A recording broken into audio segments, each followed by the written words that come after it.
প্রিয় দর্শক, বাংলাদেশ টেলিভিশনের নিয়মিত আয়োজন ফ্যাসিবাদের দিনলিপি অনুষ্ঠানে আপনাদের সবাইকে স্বাগত জানাচ্ছি।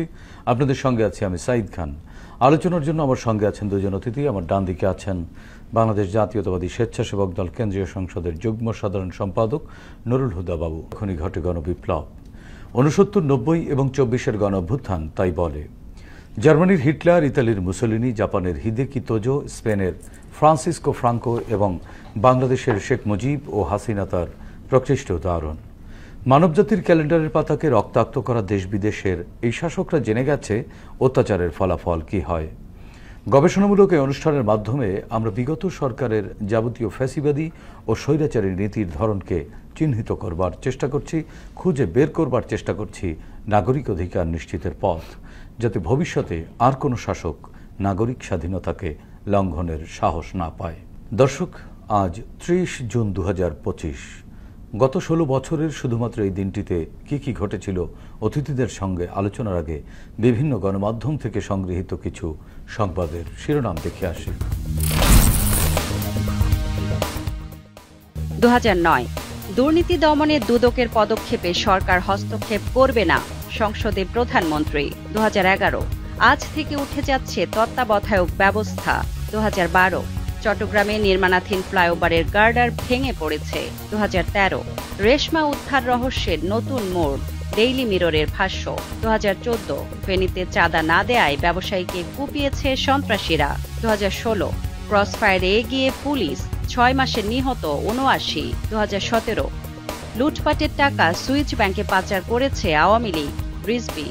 2018 বিশ্ববাজারে চালের দাম কমছে, দেশে বাড়ছে। 2019 জিয়ার কবর নিয়ে খেলবেন না, নজরুল ইসলাম খান। 2021 বেসরকারি বিশ্ববিদ্যালয়ে করারোপ গ্রহণযোগ্য নয়। 2022 সীমান্তের 95 পয়েন্ট দিয়ে দেশে মাদক আসছে বেশি।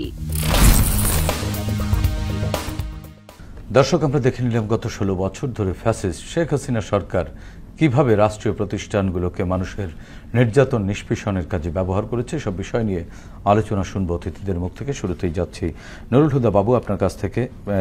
একটি সংবাদের শিরোনামে আমরা দেখছি 2009 সালের সংবাদ, দুর্নীতি দমনে দুদকের পদক্ষেপ, সরকার হস্তক্ষেপ করবে না, সংসদে তৎকালীন প্রধানমন্ত্রী শেখ হাসিনা।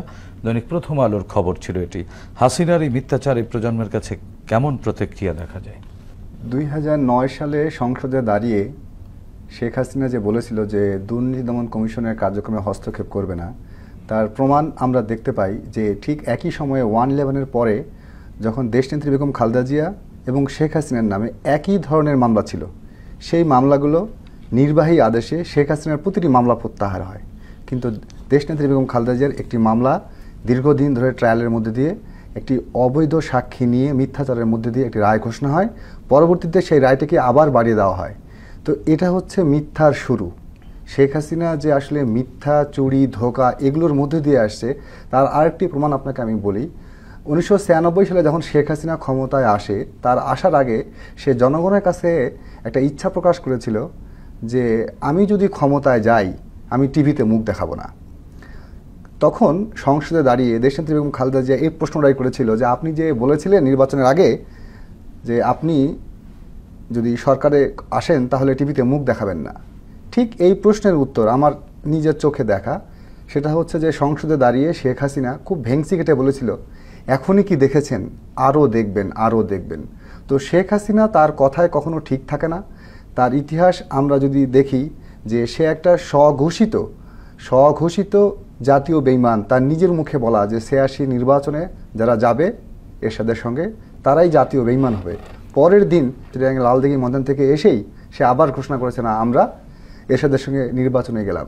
তো এই স্বঘোষিত জাতীয় বেঈমান শেখ হাসিনা আমাদের দেশে এমন বড় একটা আপদ, পার্শ্ববর্তী দেশে চাপিয়ে যাওয়া একটা নেতৃত্ব।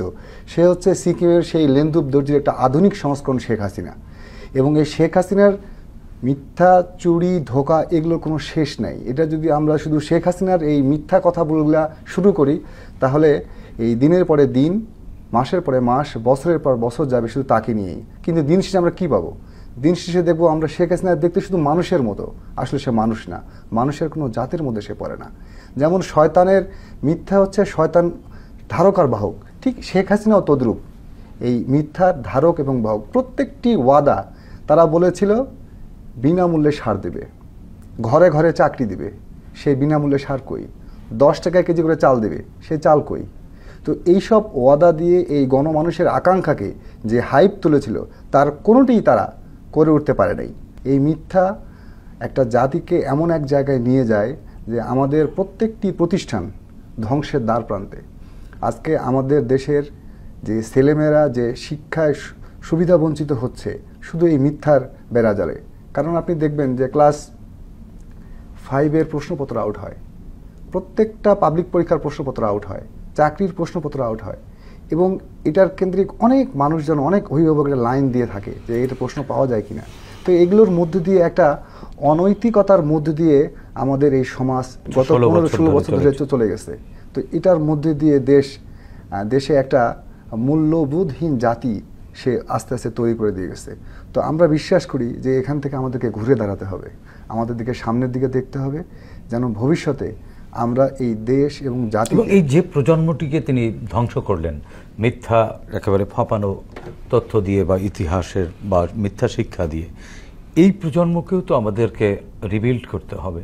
না, এই প্রজন্ম যখন বাংলাদেশের নেতৃত্বে থাকবে তখন দেশ কি আসলে তারা সঠিকভাবে নেতৃত্ব দিতে পারবে? আমাদের এই জাতিটাকে আমাদেরকে একটা জাগরণের পথে নিয়ে আসতে হবে, নৈতিকতার মানদণ্ডে। কারণ দেখবেন যে আমাদের জাতিটা একটা মেধাবী জাতি। আমি মনে করি আমাদের ছেলেরা অনেক ভালো করতেছে, তারা এখন রোবোটিক সায়েন্সে, আর্টিফিশিয়াল ইন্টেলিজেন্সে অনেক ভালো করতেছে, কিন্তু এটা একদম ব্যক্তি পর্যায়ে। এখানে রাষ্ট্র, সরকার কোনো ধরনের কোনো সহযোগিতা নাই। এখন এই জাতিকে পুনর্জা